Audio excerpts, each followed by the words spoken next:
Hello guys, स्वागत है आप सबका। तो आज हम बात करेंगे अदानी एनर्जी सॉल्यूशन के क्यूआईपी का। इसके अंदर जो है एक बड़े इन्वेस्टर का नाम निकल कर सामने आ रहा है। पूरी रिपोर्ट ज़रूर देखें। अगर आप नए हैं इस चैनल के ऊपर तो ऐसी जानकारी के लिए हमारे चैनल को सब्सक्राइब जरूर कर लें। अदानी एनर्जी सॉल्यूशन के ऊपर हम डेली जो है टेक्निकल चार्ट के ऊपर एनालिसिस करते हैं। टेक्निकल चार्ट काफ़ी यूजफुल रह सकते हैं। कल भी हमने बात की कि आने वाला सप्ताह इसके लिए कैसा रह सकता है। वो वीडियो अगर आपने नहीं देखी तो ज़रूर देखें। साथ साथ कल इसके ऊपर हम फंडामेंटल भी एनालिसिस करेंगे, तो वो वीडियो भी आप ज़रूर देखिएगा। और मुझे ऐसा लग रहा है कि अभी शॉर्ट टर्म में ये हो सकता है कि थोड़ी बहुत मुनाफा वसूली आने की संभावना रह सकती है इसके अंदर, लेकिन ये रिपोर्ट क्या है वो हम देख लेते हैं। और लॉन्ग टर्म की बात करें, मीडियम टू लॉन्ग टर्म की, तो एक अच्छा रह सकता है, क्योंकि कुछ इन्वेस्टर जैसे कि ये जो है उनका नाम सामने निकल कर आ रहा है, बिलियनर है ये। इसको आप देख सकते हैं हेडलाइन को कि अदानी एनर्जी का क्यूआईपी 6 गुना सब्सक्राइब। ड्रकलर ने मिलर सहित कई दिग्गजों ने लगाया दाव। अब कौन कौन से है वो सब हम देख लेते हैं कि अदानी ग्रुप की कंपनी अदानी एनर्जी सॉल्यूशन के क्यूआईपी को ज़बरदस्त रिस्पॉन्स मिला। $1 बिलियन यानी करीब 8,340 करोड़ रुपए के इश्यू को 50,000 करोड़ रुपए से भी ज़्यादा यानी कि 6 गुना सब्सक्रिप्शन मिला।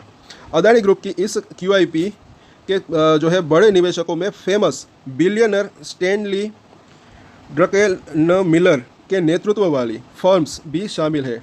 ड्रकेनमिलर की फैमिली ऑफिस द्वारा संचालित निवेश फर्म ने अदानी समूह पर अपना पहला दाव लगाया है।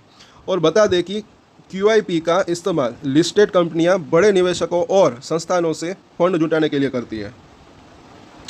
अदानी लॉन्ग टर्म निवेशकों का लॉन्ग टर्म भरोसा, इस पॉइंट को ज़रा देखें। समाचार एजेंसी पीटीआई को मामले से जुड़े सूत्रों ने बताया कि ड्रकेनमिलर फैमिली ऑफिस अमेरिका के ही ड्रीहोस कैपिटल मैनेजमेंट और जेनिसन एसोसिएट्स ने अदानी एनर्जी सॉल्यूशन के क्यूआईपी में निवेश किया। सूत्रों ने कहा कि इस इश्यू के जरिए इन चर्चित लॉन्ग टर्म निवेशकों ने कंपनी में शेयर की मांग की है, जो अपने स्ट्रॉन्ग परफॉर्मेंस के लिए जाने जाते हैं। ये निवेशक केवल हाई गवर्नेंस वाली कंपनियों में निवेश करने के लिए और दशकों तक जमे रहने के लिए जाने जाते हैं। इस पॉइंट को ज़रा ज़रूर देखिए, नीचे क्या लिखा है। लॉन्ग टर्म निवेशक है, दशकों तक ये जमे रहने में मतलब कि जाने जाते हैं ये निवेशक। और काफ़ी रिसर्च करके इन्होंने जो है निवेश किया होगा, ऐसा मुझे लग रहा है। तो आगे इसका अदानी एनर्जी सॉल्यूशन का फ्यूचर जो है अच्छा रह सकता है। अब आगे देखते हैं। ड्यूकन्स ने की स्थापना अरबपति स्टैनली ड्रकेनमिलर ने की थी, जिन्होंने 1992 में जॉर्ज सोरोस के साथ मिलकर ब्रिटिश पाउंड की शॉर्टिंग कर बैंक ऑफ इंग्लैंड को तोड़ दिया था। इसमें बैंक ऑफ इंग्लैंड के शेयर गिर गए थे, जबकि उन्होंने $1 बिलियन से ज़्यादा कमाई की थी।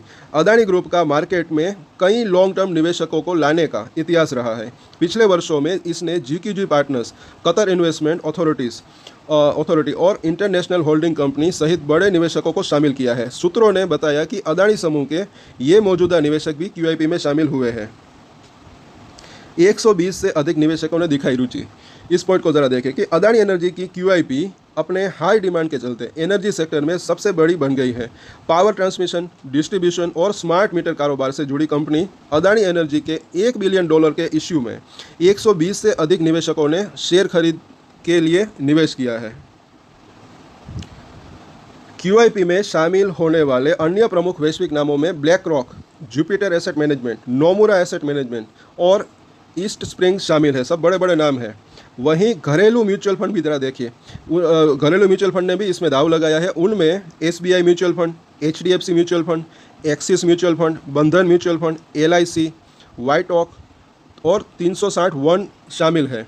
सूत्रों के अनुसार एसबीआई इंश्योरेंस, एसबीआई पेंशन और एएसके एसेट मैनेजमेंट सहित अन्य इंश्योरेंस कंपनियां भी इसमें शामिल हुई है। तो बड़े बड़े नाम है, इसको आप देख सकते हैं। एक चीज़ और है, जैसे कि हमने बात की, इसके ऊपर हम फंडामेंटली भी चर्चा करेंगे। चार्ट के ऊपर हमने ऑलरेडी चर्चा की और कई बार मैंने बोला है कि इसके शेयर की अगर बात करें, कोई भी शेयर हो, इसके अंदर मतलब कि थोड़ा थोड़ा करके खरीदना, थोड़ा थोड़ा करके बेचना, वो एक अच्छी स्ट्रेटजी रह सकती है। फॉर एग्जाम्पल, किसी को अगर 100 शेयर खरीदने हैं तो 50-50 करके खरीद सकते हैं। कोई भी शेयर हो, सिर्फ इसकी बात नहीं है, क्योंकि अगर यहाँ पर भी अगर जो है किसी ने अगर नीचे में बेच दिया हो, अगर 50% शेयर ही बेचे होते तो और अभी अगर ऊपर आया तो वहाँ पर अगर बेचना है तो उसको बेचने का एक ऑप्शन मिल सकता था। एक समझने लायक बात है, एक सीखने लायक बात है। वैसे ही अगर किसी को बाय करना है तो फॉर एग्जांपल किसी भी शेयर को अगर बाय करते हैं, उसके बाद अगर शेयर नीचे आता है तो वापस से अगर बाय करना है, एवरेज करनी है तो कर सकते हैं। वो मतलब कि ऑप्शन मिल सकता है। तो उस तरीके से जो है ये थोड़ा थोड़ा करके खरीदना और थोड़ा थोड़ा करके बेचना, वो एक अच्छी स्ट्रेटजी रह सकती है। बाकी सबकी अपनी अपनी स्ट्रेटजी रहती है। लेकिन ये थोड़ा थोड़ा करके खरीदना और बेचने वाली स्ट्रेटजी मुझे काफ़ी जो है यूज़फुल लगती है, और मतलब कि इससे जो है रिस्क रिवॉर्ड रेशियो अच्छा रह सकता है, ऐसा मुझे लग रहा है। सो कल इसके फंडामेंटल के ऊपर हम चर्चा करेंगे, मीडियम टू लॉन्ग टर्म की भी हम बात करेंगे, तो वो वीडियो भी आप ज़रूर देखिएगा। तो अगर आपकी इसके अंदर होल्डिंग है, अगर आपको ये जानकारी अच्छी लगे तो लाइक शेयर एंड सब्सक्राइब जरूर कर लें हमारे चैनल को। और एक स्टैंडर्ड डिस्क्लेमर जो कि मैं हमेशा देता हूँ, आप कोई भी ट्रेड ले उससे पहले अपनी रिसर्च करें, अपने फाइनेंशियल एडवाइजर की सलाह ले, उसके बाद ही कोई डिसीजन ले, और डिसीजन ले तो उसकी जिम्मेदारी मैच्योरिटी के साथ खुद ही ले। ये वीडियो मैंने एजुकेशन पर्पस के लिए बनाई, मेरी तरफ से कोई भी बाय या सेल की रिकमेंडेशन नहीं है। Thank you.